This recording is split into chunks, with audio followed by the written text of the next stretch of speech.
Ontem um presidente de esquerda fez exatamente a mesma coisa que Jair Bolsonaro fez em 2022. Gustavo Petro da Colômbia.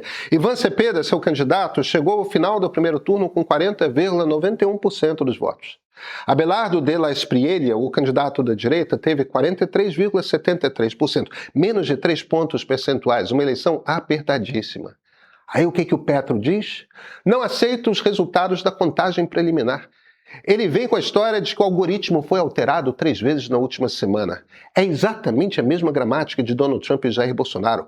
Fraude nas urnas, diz o brasileiro. Stop the steal, diz o americano. O algoritmo, diz o colombiano. A diferença, do ponto de vista da democracia, nenhuma. Mas claro, Petro é de esquerda. Agora vem cá.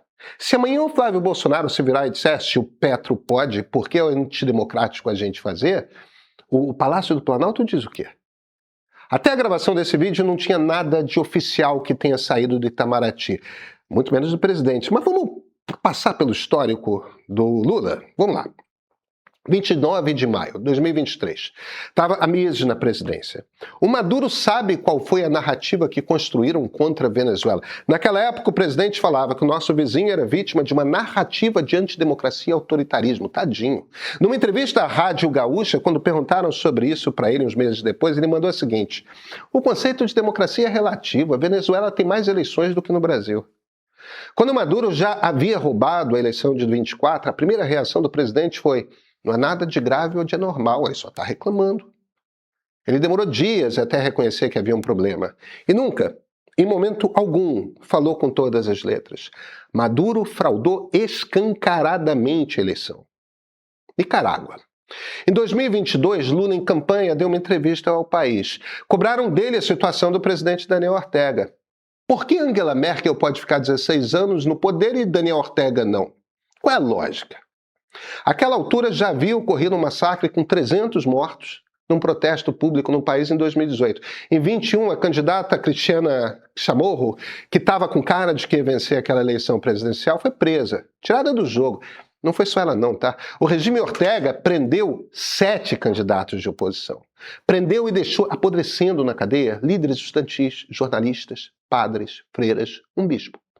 A ONU documentou na cadeia, com os presos políticos, tortura física e psicológica e estupro. Estupros. Em março de 2023, quando o Conselho de Direitos Humanos da ONU quis fazer passar uma declaração denunciando a barbárie da ditadura nicaragüense, é importante usar essa palavra, barbárie. Adivinha quem saiu da sala para não assinar nada? A diplomacia da República Federativa do Brasil. Não somos nós que vamos denunciar. Bem, tá tudo certo. O Itamaraty tem um argumento na ponta da língua para responder isso tudo. Não cabe ao Brasil dar lição. Nosso papel é manter relações diplomáticas com todo mundo, conversar com todo mundo. Podemos ir além nesse argumento, tá? Mesmo. A vantagem de você não ser quem denuncia é que você pode ser ponte, até para tirar as pessoas da cadeia, para ajudar a negociar, salvar vidas. É bom uma cautela. Tem lugar para o neutro. Bem, cautela é uma coisa. Comparar Daniel Ortega com Angela Merkel e dizer que um ditador como Maduro é vítima de narrativas, como diria o Bruno Henrique, é outro patamar, né? O Lula tá certo, tá? É certo ser barulhento sobre a ameaça golpista da direita aqui dentro. Mas fica mudo quando a ameaça idêntica vem da esquerda do lado de fora, né? Maduro rouba urna, Ortega prende 7 candidatos, Petro não aceita o resultado, mesmo crime, 2 pesos, 2 medidas. Grita com golpista de direita. O conceito de democracia é relativo com os golpistas de esquerda. Gente, não vamos nos enganar. O pai de um dos candidatos à presidência do Brasil, neste momento, tentou convencer os generais a darem um golpe militar para ele. Fez isso depois de dizer que a eleição tinha sido fraudada. É o principal adversário de Lula. O fato de que Lula passou a mão na cabeça de tantos golpistas vizinhos faz diferença? Faz. E muita. Deixa eu explicar isso. Eu sou Pedro Doria, editor do Meio. Acabei de prometer a você que eu vou explicar por que o Lula passar a mão na cabeça dos golpistas vizinhos é problema meu, seu, de todo brasileiro. Então já volto para isso. Mas antes, uma pergunta que fica no meio de tudo isso. E o brasileiro, afinal, quem é? Hoje estreou o 2º episódio de Nós Brasileiros, a reportagem em vídeo que faz parte do ponto de partida da série. Ele começa com um poema, O Severino, do João Cabral, o homem que é tão parecido com tantos que deixou de ser alguém. Esse programa é sobre reconhecimento.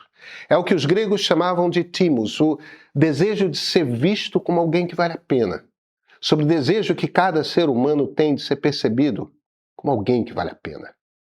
É disso que a política brasileira é feita. Gente querendo ser vista. Gente achando que um líder ou outro a vê. O primeiro episódio mostrou os 5 tipos de brasileiros que dividem o país. O segundo mostra o que move cada um deles por dentro.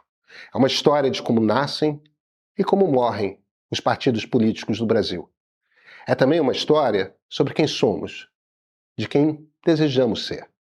Estreou hoje no streaming do Meio e é para quem é assinante. Então assina o Meio Premium. É rápido. Aliás, esse é o ponto de partida.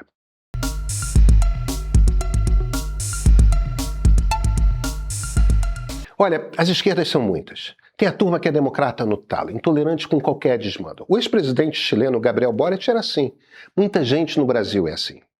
Mas não todo mundo, e principalmente no governo, tem muita gente que relativiza bem a coisa.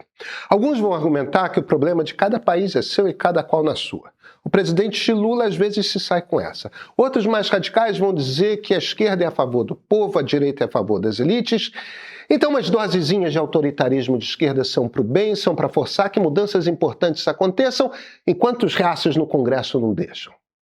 Tem, inclusive, claro, a turma que pensa isso, mas não diz porque você sabe certas coisas a gente pensa, mas não fala.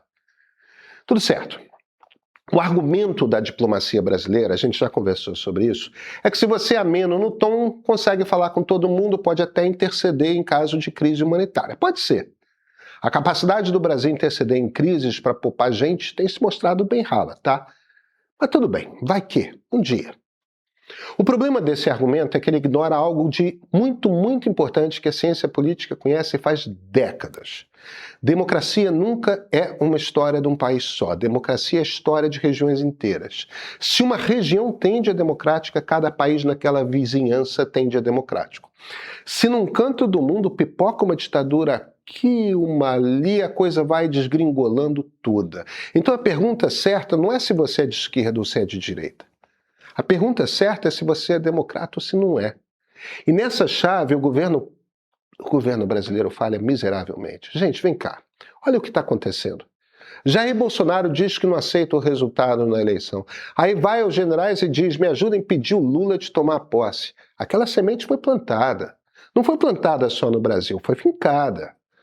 É o jeito de fazer. Nasce do nada? Não. Já tinha acontecido na Venezuela. Lá, o apoio militar tem sido fundamental para fraudar eleições desde por baixo de 2012. Claro, o Bolsonaro vai lá e vai dizer é para não ter venezuelização do Brasil. Ele vai fingir que o problema é esquerda contra a direita. E o que ele vai estar fazendo é justamente venezuelizar o Brasil. Porque não se trata de esquerda contra a direita, se trata de instalar uma cultura na qual um grupo político pode chegar à conclusão de que a vitória do outro é uma ameaça tão grande que respeitar a democracia é um luxo ao qual o país não pode se dar. Olha o que aconteceu na Bolívia semana passada. A esquerda está na rua de uma forma super violenta. São centrais sindicais, movimentos camponeses, indígenas, mineiros, produtores de coca, todo mundo junto respondendo ao chamado do ex-presidente de esquerda, tá? Evo Morales. O atual presidente está há 6 meses no poder. Estradas fechadas, produção parada. O objetivo é claramente desestabilizar o país para derrubar o presidente. Qual a resposta do governo brasileiro? Pleno respeito às instituições democráticas e ao Estado de Direito. Pediu que o governo e movimentos sociais evitem a violência e privilegiem o diálogo. E a pancadaria descendo. Se os caminhoneiros, a pedido do Bolsonaro, parassem o país hoje, o que a militância de esquerda diria sobre isso? Os caminhoneiros, o agro, o setor financeiro, não queremos mais Lula, vamos parar tudo enquanto Lula estiver no governo. E olha, Evo Morales está foragido, tá? Acusado de estupro de menor de idade. O ponto é que não é acidente que Gustavo Petro está dizendo que não aceita o resultado da eleição. Nicolás Maduro, Jair Bolsonaro, Evo Morales. O custo de não aceitar uma derrota eleitoral vai baixando, quanto mais vai ficando comum. O que o governo brasileiro não entende é isso. Não dá para olhar para o mundo como se o problema fosse esquerda contra direita. Não dá para olhar para o mundo achando que neutralidade salva tudo, até porque neutro de fato nem esse nem nenhum governo é. A régua que importa para os brasileiros, para nós, é outra. Quem é democrata, quem não é. Pode ter relação comercial com países não democráticos? Claro que pode. Pode ter embaixador em países não democráticos? Mas é evidente que pode. O que não pode é vacilar no discurso, porque a linha tem de ser clara. Na vizinhança brasileira é fundamental que a democracia seja a regra, porque no dia que deixar de ser, a fronteira vai ser atravessada.